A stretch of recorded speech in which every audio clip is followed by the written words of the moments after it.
Роден съм 45-та година в Пентьовци, Трънско. С пчеларство активно се занимавам от 70-та година. Преди това но от дедо ми така наследих, той имаше кошери, фана един рой в един дънер, бех малък още и сложи го в тръвна и така тръгна още и аз покрай него почнах да обичам пчелите, жилът ме, не ме е страх, не съм алергичен.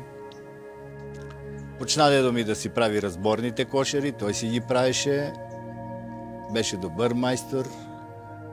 Когато се ожених на сватбата, 67 година, ми подари един кошер, номер 8 беше. И така, той вече стана възрастен човек, не беше в състояние да ги гледа. Появиха се паразитни болести, почнаха да загиват един след друг. Аз живея и работим в София и бех такъв неделен пчелар повече.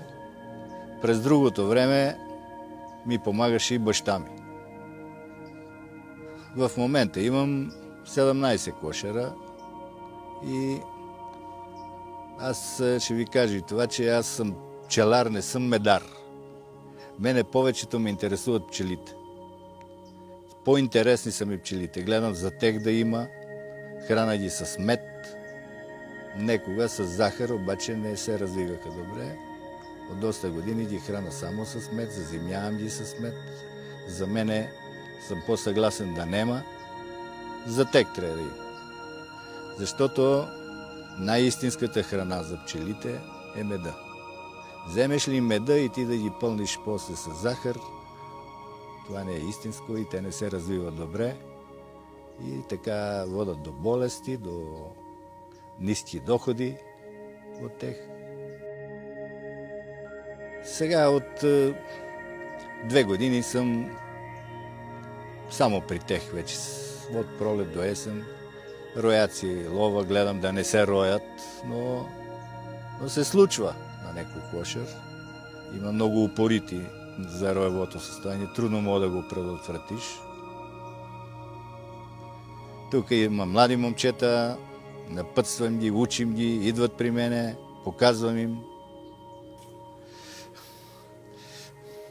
Сега тази пита къде я вади Мони е експерименталната. От тия...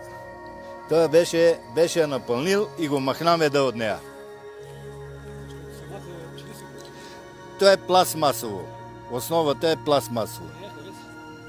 Ти явно нещо не я харесват. Те са я изградили сами. Те са я изградили. Имаше мед в нея, имаше пило на тръти и я махнаха го. Извадиха го. Тук е пилото от трътеите. Тя майката търси винаги трътеското пило да снесе, неоплодените яйца.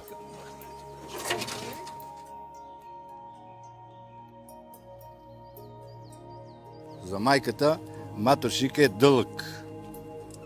Той е различен от всичките килики. Сега е тук, дето са най-малките килики, са пчелни. По-големите са трътески. А това е заправен маточник. Не е направен, просто... Маточник е за майка, Васко. Той маточник за тръта и не се прави. Той се прави само за майка и затова е маточник. Това е изградено от тех. Аз ти показвах, рамката се сковава, слага се арматурата, телта се слага, пчеларска тел, калайдисана, тънка тел, опъва се здраво, слага се восъчната основа, лепи се и се слага. Тук са... Матрицата, така ли? Върху което... Да, значи тук тия са 100% е изградено с пчелни килии е изградено. Докато има някои, които са изградени с повечето с трътеви или мешани. Ето са тази, дето ти я показвах.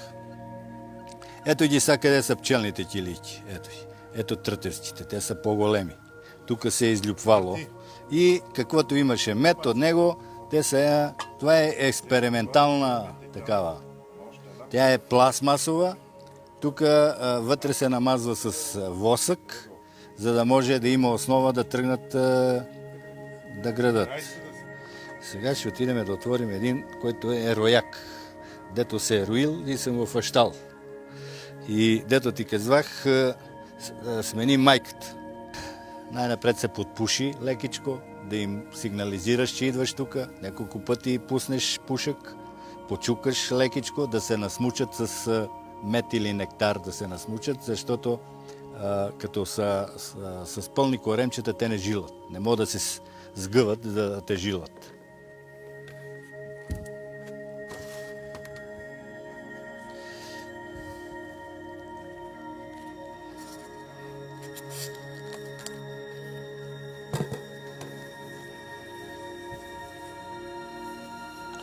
За това казахме, че е рояк, той е на малко пити.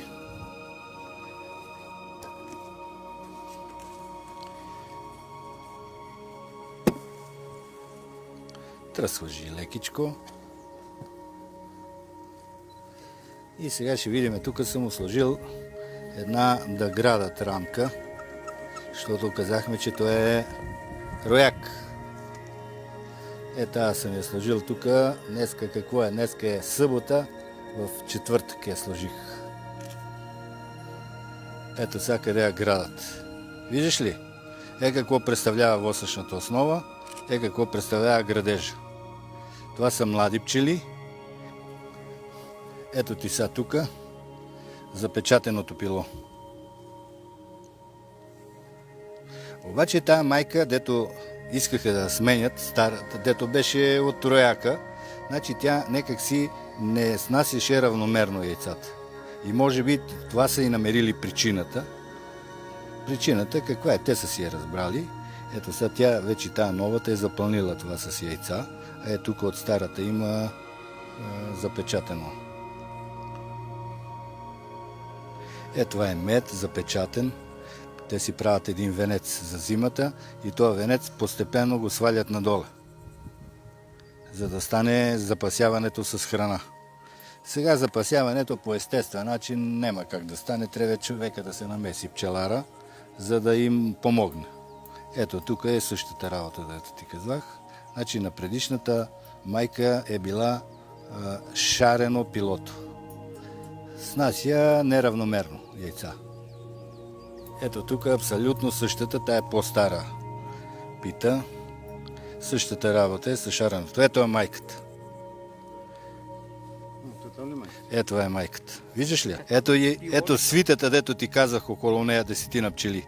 Виждаш как непрекъснато обикалят около нея и я хранат. Ето ги. Непрекъснато има около нея пчели, които я следват и те се сменят постоянно и я хранат. Значи те са направили самосмената.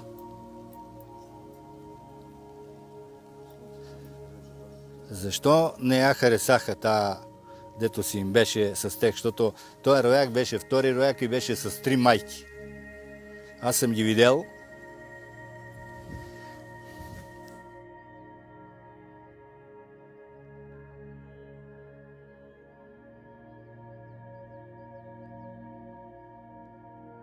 Ето го маточник. Виждаш ли го? Виж каква е тилията за майката. Ето как е прогризано долу. Значи те правят 2-3 максимум, когато... Що така е прогризано? Тя е излезнала майката, тя е прогризала това. Тя се е излюпила от тук. От тук е излезнала. Ето ти сега, тук където ти казвам за прашеца. Виждаш ли прашеца? Ето тук в киликите. Те не са пълни догоре, значи те го складират, натъпкат го, пресоват го здраво и след това го запечатват с мед, не с восък. Ето тук пак венеца. Тия добре се подготвят сега за зимата. Значи тук съм направил едни фиксатори, за да не се размества това, да си е точно. Това е хранилката, тук се сипва сиропа. Тук е преградата за пчелите. Идват тук и тук е сироп. Те нямат достъп там, защото ще се дават. И от тук идва, насмуква се и си влиза долу. Пчелите са едно от най-висшите създания на Господ, ако го има. Такава организация, ако се приложи некъде, както те я имат, ще станат чудеса в живота. При хората, ако се приложи. Такава организация, такова чудо, това го нема никъде по света в човечеството.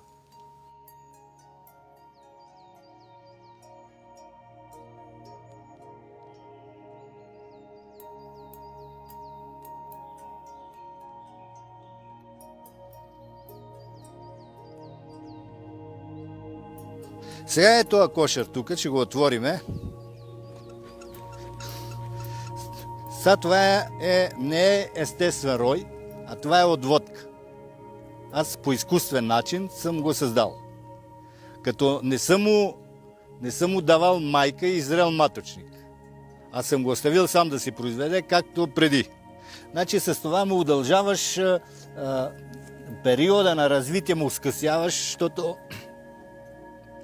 той няма готова майка да му дадеш. Значи за по-късо време той трябва да се създаде. Иначе една майка да я отгледа, той му трябва 1 месец. А така като му дадеш готова, става по-бързо, но аз си правя по мои начини, както едно време беше. Сега тук трябва да има излюпена майка. Сега да я видиме какво е станало с него. Тук са го залепили това яко.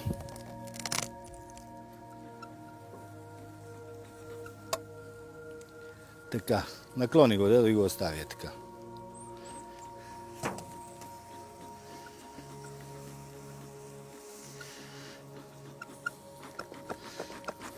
Значи аз съм му сложил пити с различно възрастово пило.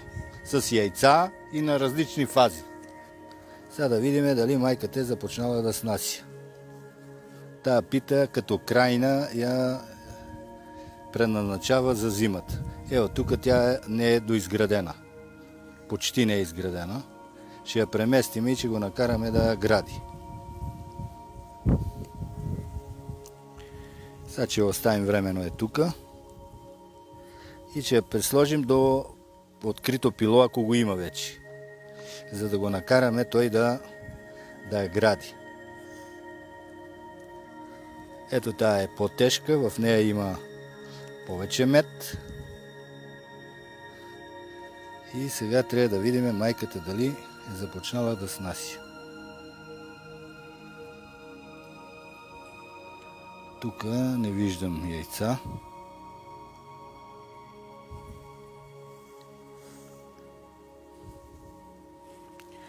Не виждам яйца и не виждам майка. Обаче има повече мед тук.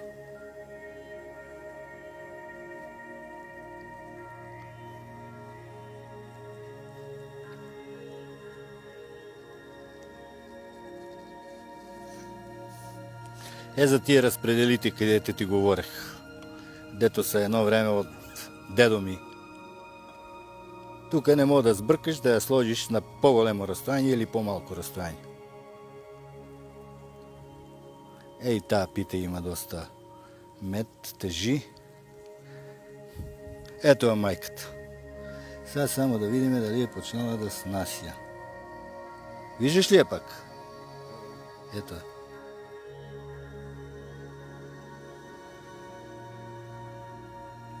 Постоянно има покрай нея свита. Но тя с питата с майката не трябва много да се държи така на открито, за да не я загубиме. Но само, че не видех. За яйца тук има прашец доста. Виж ли, това е прашец. Майката излиза от кошера при хубаво време. Значи, по книгите пише, че до 20 дена тя трябва да излезе да се оплоди. Трътите се движат на 25-30 метра височина. На такава височина летат трътите, а пчелите летат от 8 до 12 метра. На различна височина. И тогава тя, това по книгите, къде съм чел, не съм го видял, не мога да го установим, тя излита вертикално, за да мине през слоя от пчели. Като излиза и като се връща, за да не я убият. Защото иначе така пише, че ще убият. Обаче, ето миналогодишен рояк най-отгоре зеления, стоиме с Васко доктора и гледам аз така. По едно време гледам отпред на прелката на прилетната дъска майката. Излезна отвътре.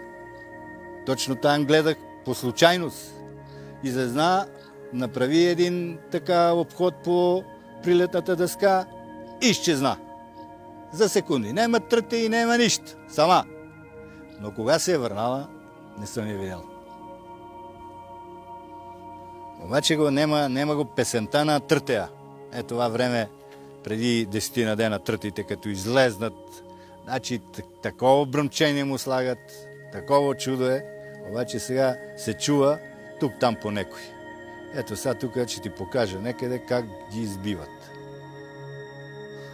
Как го фаща и го извежда да го унищожи. Значи те масово по всички кошери ги гонат. Тая година за тях е свършила. Размножителен период, перидбата, пашата са вече в края. Те и пчелите намаляват и започват да се готвят за зимата. С трътите трябва да се води така борба, защото тая паразитна болест, вариатозата, акарите вътре снасят яйцата си в трътеско пило. Там се най-много размножават. И затова трябва да се разваля това трътеско пило, за да нема къде много да снасят, обаче с това не може да им попречи, ще да отидат в пчелното пило. Моя мед е 1000% чист, не е 100. 1000%. Нищо изкуствено или допълнително не е сложено при тях. Храна ги есента с мед, слагам магазините, те каквото принесат, това е чисто. Аз центрофугирам меда на края на юли, началото на август, за Илинден. По стар стил на 2. Тогава свалям питите, центрофугира се, връщам ги в кошерите да ги почистят, след това свалям магазините, слагам ленти срещу паразитите и почвам есения преглед да видя какво е хранителното състояние и здравословното състояние на пчелите. Сега аз съм имал случай такъв, някоя година има кошер, който е пълен с мед долу. Пълен. Нема къде да направи кълбото и вада по една пита в средата да сложим празна. Един приятел ме посъветва, не го прави това, те ще си намеря место къде да си направят кълбото. Значи това е вече октомври месец.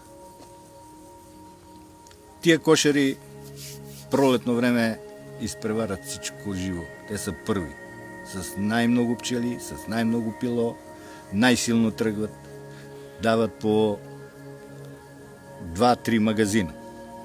Защото аз и одеве казах, че само един път пръскам, ако има силни кошери. Това ми е целта, да са силни, да не се рояват. и слагам по един, след това още по един магазин, ако трябва и трети магазин. До 3 магазина съм слагал на силен кошер.